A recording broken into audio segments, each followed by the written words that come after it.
और वो मनमोहन सिंह जो पाकिस्तान से बनियान और पैजामा पहन के भागे थे, खदेड़ दिया गया। लेकिन ये पॉलिटिकल बीमारी ऐसी होती है, सत्ता की ऐसी बीमारी होती है, जो व्यक्ति अपना घर मकान दुकान खेत खलिहान छोड़ के भागा, जिसको पता था विभाजन क्या होता है, जिसको पता था कि क्या विभीषिका होती है, वो उसको सत्ता मिलती है तो फिर वो गद्दारी करने लगता है और वक्फ एक्ट जैसा कानून बनाता। होना क्या था, जो 1913 में अंग्रेजों ने वक्फ एक्ट बनाया था, कायदे से उसको खत्म कर देना था और खत्म हुआ। लेकिन उससे भी खतरनाक 1954 में चाचा ने बना दिया। डॉक्टर का काम जिंदगी बचाना है या दवा देके मारना है? जोर से बोलिए। ड्राइवर का काम सुरक्षित गाड़ी चलाना है या गाड़ी को गड्ढे में गिरा देना है? ऐसे सांसद विधायक मंत्री का काम राष्ट्रहित में अच्छा कानून बनाना है या देश को बर्बाद करने के लिए कानून बनाना है?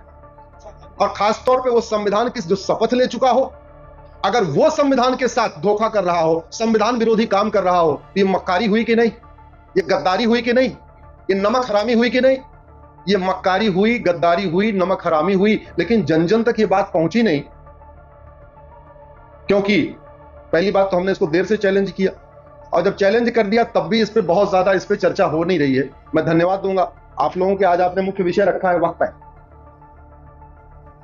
फोन सब लोग थोड़ा स्विच ऑफ कर लें भैया, ना आता हो तो अड़ोसी पड़ोसी से स्विच ऑफ करवा लें, साइलेंट करवा लें। जब देश आजाद हो गया तो जो प्रॉपर्टी थी वो किसको मिली? भारत सरकार को। अंग्रेज चले गए तो अंग्रेजों का बनाया हुआ पार्लियामेंट किसको मिला? भारत सरकार। राष्ट्रपति भवन किसको मिला? भारत सरकार। सुप्रीम कोर्ट, हाई कोर्ट किसको मिला?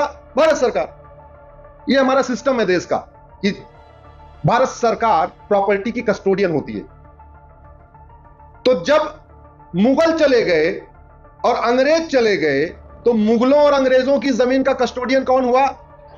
लेकिन चाचा ने बोला नहीं नहीं, हम कस्टोडियन नहीं बनेंगे, हम तुम्हारे लिए एक वक्फ बोर्ड बना रहे हैं, एक वक्फ ट्रिब्यूनल बना रहे हैं, तुम खुद ही अपना ले लो। 1954 में। और आज जो 10 लाख एकड़ जमीन है वो 1950 में मात्र 50,000 एकड़ थी। जो ज्यादा जमीन बढ़ी है 9.5 लाख एकड़, ये 1950 के बाद बनी है। 1954 में नेहरू जी के वक्फ एक्ट के कारण बढ़ी है, और नेहरू जी के कारण तो जो बढ़ी थी 2.5 लाख एकड़ जमीन बढ़ी थी। जो मेन बढ़ना शुरू हुई है वो 1995 में नरसिम्हा राव वाले कानून से बढ़ना शुरू हुई है, और उससे भी खतरनाक तेजी के साथ जो बढ़ना शुरू हुई है वो 2013 में मनमोहन सिंह वाले कानून से बढ़ना शुरू हुई। और वो मनमोहन सिंह जो पाकिस्तान से बनियान और पैजामा पहन के भागे थे, खदेड़ दिया गया था। लेकिन ये पॉलिटिकल बीमारी ऐसी होती है, सत्ता की ऐसी बीमारी होती है, जो व्यक्ति अपना घर मकान दुकान खेत खलिहान छोड़ के भागा, जिसको पता था विभाजन क्या होता है, जिसको पता था कि क्या विभीषिका होती है, वो उसको सत्ता मिलती है तो फिर वो गद्दारी करने लगता है और वक्फ एक्ट जैसा कानून बनाता है। पहला, सारी की सारी प्रॉपर्टी आजाद होते ही किसकी हो गई? दूसरा, वक्फ का मतलब होता है दान। अब दान अपना सामान किया जाता है दूसरों का? जोर से बोलिए जरा। अगर आपको पैसा दान करना है तो अपने पॉकेट से करेंगे या दूसरों की पॉकेट मार के दान करेंगे? क्या करेंगे? अपने। अगर आपको एम्बुलेंस दान करना है तो अपने पैसे से एम्बुलेंस खरीद के दान करेंगे, या कोई हॉस्पिटल की एम्बुलेंस जा रही होगी, ड्राइवर को कनपटी गोली मार के और उसको एम्बुलेंस लेके दान कर देंगे? क्या करेंगे? जमीन दान करना है तो अपनी करेंगे या पड़ोसी की करेंगे? अपनी। जो नेक तरीके से कमाई गई हो, ईमानदारी से कमाई गई हो, मेहनत मजदूरी से कमाई गई हो, वही जमीन दान होगी, वही पैसा दान होगा। बाबर, हुमायूं, तुगलक, गजनी, गोरी ने कोई जमीन यहां खरीदी थी क्या? जोर से बोलिए। तो उनको वक्फ का अधिकार कैसे हो गया? अरे वो तो वैसी दरिंदे आए, उन्होंने तलवार के दम पे यहां जमीन कब्जा किया, और कब्जा की हुई अलग तरीके से, आगजनी की धमकी देके कब्जा किया, बलात्कार की धमकी देके कब्जा किया। वो जमीन कभी वक्फ हो सकती है क्या? वो दान हो सकती है क्या? नहीं। और अगर बाबर, हुमायूं, तुगलक, गजनी, गोरी, अफजल, औरंगजेब को वक्फ का अधिकार नहीं, तो उनके नवाबों को भी वक्फ का अधिकार नहीं, उनके निजामों को भी वक्फ का अधिकार नहीं, उनके नंबरदारों को भी वक्फ का अधिकार नहीं, उनके जागीरदारों को भी वक्फ का अधिकार नहीं, क्योंकि वो तो उनकी सेना थे, उनके लिए काम करते थे, तो उन्होंने 10-10, 20-20 गांव उनको दे दिया था। भारत के संविधान में WAQF नाम का शब्द ही नहीं है। आखिर भारत कुरान से चलेगा या बाइबल से या संविधान से चलेगा? किससे चलेगा? और पाखंडियों की पराकाष्ठा देखिए, जिन्होंने 50 से ज्यादा संविधान विरोधी घटिया कानून बनाया है, आजकल वो संविधान की कॉपी लेके घूम रहे, करें हम संविधान बचाएंगे। इतनी पराक्रम, जानते हो उनका कॉन्फिडेंस आता क्यों है? क्योंकि उनको पता है ये जो समझदार लोग हैं, इनको पता तो है दूसरों को बताएंगे नहीं, इसलिए हमारी झूठ बिक जाएगी। और यही भारत में हो रहा है। जब तक सच चलना शुरू करता है जब तक सच अपना जूता पहनता है तब तक झूठ पूरे देश का चक्कर लगा के घूम के आ जाता है। ये सब हो रहा है, क्यों हो रहा है? क्योंकि हम ढीले पड़े हुए। भारत के अधिवक्ता और अध्यापक, और मैं तो कहता हूं जो भी पढ़ा लिखा आदमी, जिसको भी कुछ समझ में आती है बात, अपने तक न रखे, केवल और केवल 5-5 हजार फेसबुक फ्रेंड बनाए। मैं फेसबुक को 3-4 बार रिपीट क्यों कर रहा हूं? क्योंकि भारत में ट्विटर केवल 5 करोड़ लोग यूज करते हैं और भारत में फेसबुक 50 करोड़ लोग यूज करते हैं। ट्विटर केवल शहरी लोग यूज करते हैं।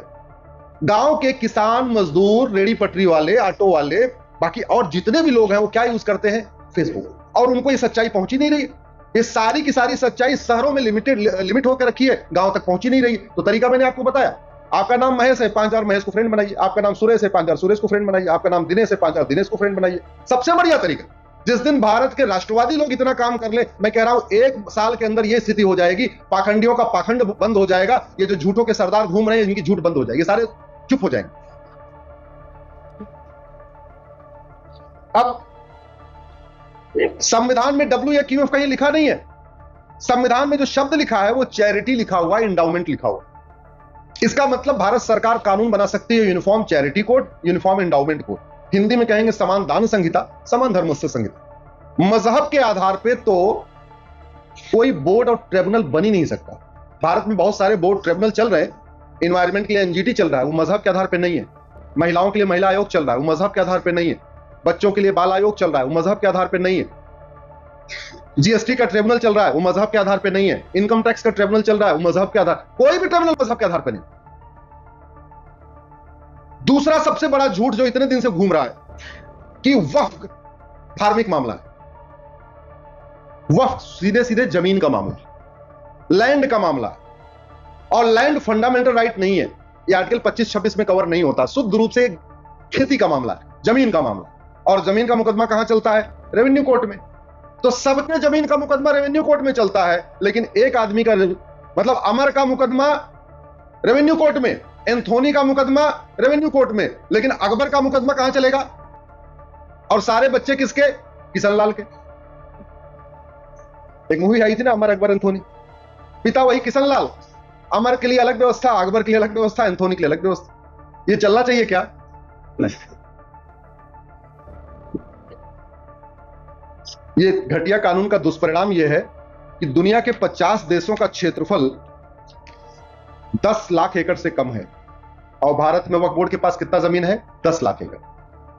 50 देशों का क्षेत्रफल 10 लाख एकड़ से कम है, उससे ज्यादा वक्फ बोर्ड ने कब्जा करके रखा हुआ है। मालदीव का क्षेत्रफल 75,000 एकड़ है, वक्फ बोर्ड के पास कितनी जमीन है? जोर से बोलिए। सिंगापुर का 1,80,000 एकड़, वक्फ बोर्ड के पास कितनी जमीन? इसका मतलब 13 मालदीव बन जाएंगे भारत में वक्फ बोर्ड के, और 5 सिंगापुर बन जाएंगे, फिर भी 50,000 एकड़ जमीन बची रहेगी। बहरीन का क्षेत्रफल 1,90,000 एकड़, 5 बहरीन बन जाएंगे, वक्फ बोर्ड ने जितना जमीन कब्जा किया हुआ है। हांगकांग 2.5 लाख एकड़, 4 हांगकांग बन जाएगा। डेनमार्क 3.5 लाख एकड़, 3 डेनमार्क बन जाएगा। फिनलैंड 4 लाख एकड़, 2.5 फिनलैंड बन जाएगा। मॉरिशस 5 लाख एकड़, 2 मॉरिशस बन जाएगा। भारत में वक्फ बोर्ड की जितनी जमीन कब्जा किया हुआ है।